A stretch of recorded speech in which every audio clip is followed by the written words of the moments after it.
Hello everyone, it's Lily and welcome to or welcome back to my channel. If you saw my vlog about getting back out on the mountain snowboarding this season, then you probably also saw in that vlog that I was talking about how I was gonna make this video, which is a video about answering all of your questions about being a lift operator. I mentioned in that video that a lot of people have been finding my channel because they saw one of my older vlogs from this spring where I did a day in my life as a lifty, which you should definitely watch if you're interested. In the comment section of that video, I got a lot of questions about the ins and outs of being a lifty. So I said in my last vlog, drop any other questions that you may have, and no one did, which I suspected because I'll post a vlog and get so many questions, and then I'll post a vlog being like, ask me your questions, and no one will ever ask me a question. And that's okay, that's okay. However, I still wanted to make this video. This video is for those of you out there that are interested in being a lift operator at a ski resort, that are interested in what life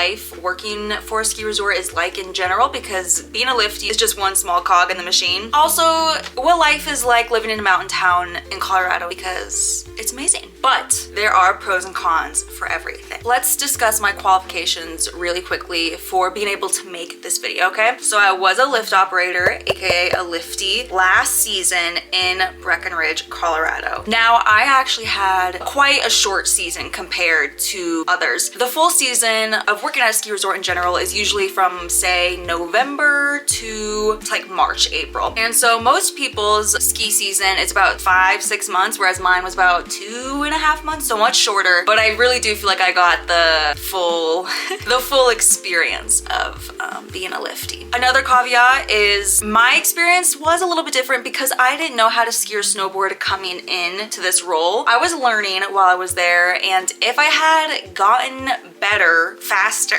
perhaps if I had actually taken a lesson instead of just trying to go out there and wing it on my own, I would have been able to actually ride. To be able to work your way up the mountain as a lifty and work at the lift shacks and the stations that are higher up the mountain, you need to be able to get down safely and effectively. So that means you need to pass a ride test, which I did not even attempt to do. The higher up you are, you're also dealing with less beginners. It just makes your job easier. I don't know, I think there's a lot more freedom and it seems really fun to be higher up on the mountain, and I never got there. The last two things I'll say are that obviously my experience is specific to Colorado, and then also the reason why I became a lift operator is because I was in between two unpaid internships. So I was just finishing up one internship unpaid and I had another one lined up, but there was like about a 2.5 month break between the two. And so I knew I could either go back home to Oklahoma, work at a restaurant, make some money, or I could do a really cool experience that I had been thinking about doing for a long time. And so I decided to take a leap of faith and go do it, and I couldn't be happier that I did. And with that, let's get into some of the questions that you guys have been asking me about being a lift operator in Colorado. Okay, I feel like the number one question I get asked about is housing.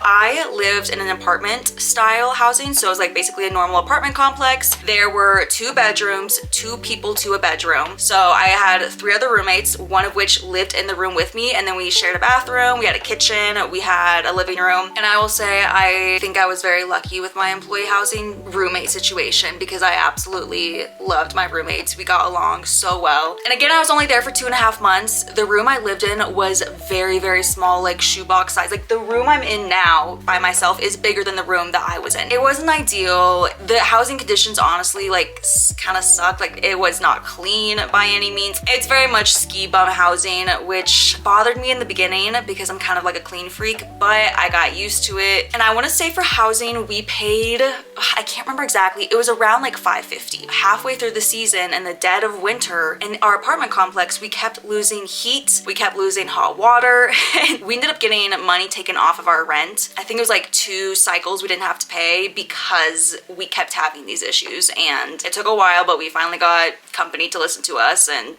take us seriously that even though we are seasonal workers, we still have rights. So that's the situation with housing. Another common question I was asked, what gear do I recommend? And I do have some opinions on this. The first thing that I recommend are Sorel boots. These are the ones that I got and I love them. I wore these every day for work. I wore them for leisure. I wore them everywhere. And you can see, focus, you can see that they are a little bit scuffed, but for literally putting them through everything, walking in ice and snow every day of my life, I think they have held up really, really well. They're definitely gonna last me another season. Similarly, on footwear, I did not have these last season, but I got them this season. These line booties. These are great for taking off your ski boots on your way home, popping in one of these, so comfy, and then, you know, you can still get in the snow and get them all wet and dirty. Love them. Now on to gloves. What I would not recommend are Kinko gloves.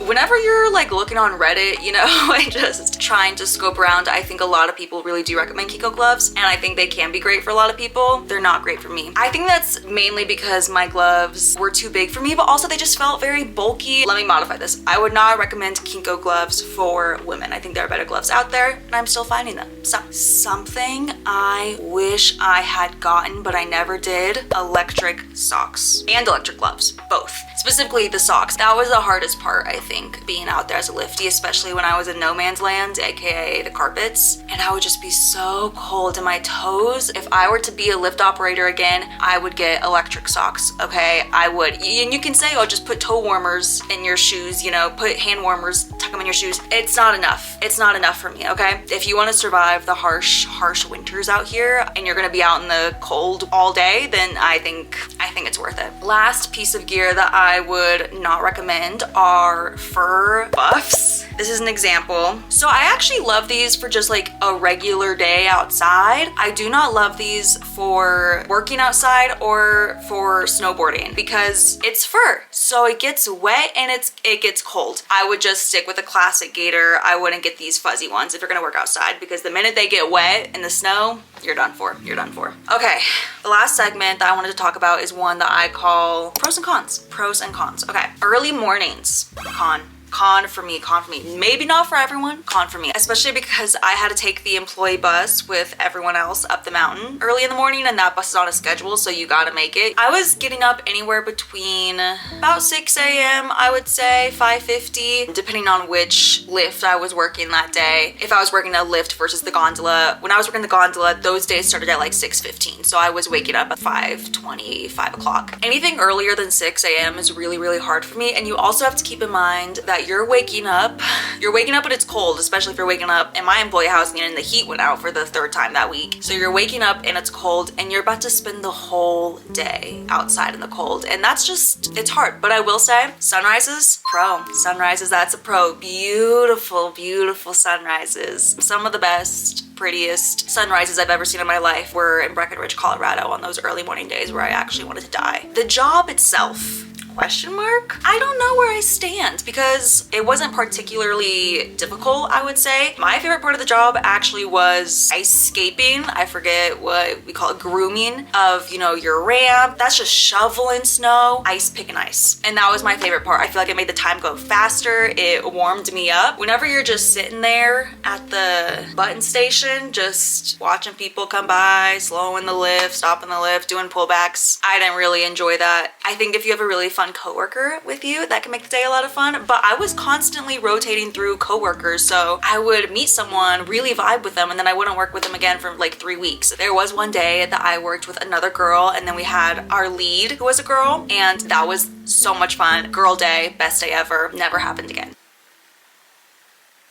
I feel ambivalent about it, I guess. I don't have a strong opinion on it. Not the worst job I've ever worked. Not the worst job I've ever worked by far. Not the best job I've ever worked by even further. So take that as you will. Working in the cold.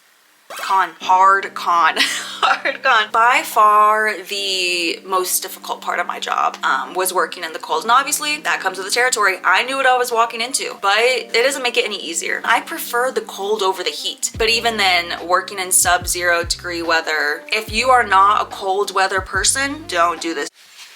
My camera keeps dying and I'm so sick of it, so we're gonna try and wrap this up quickly, okay?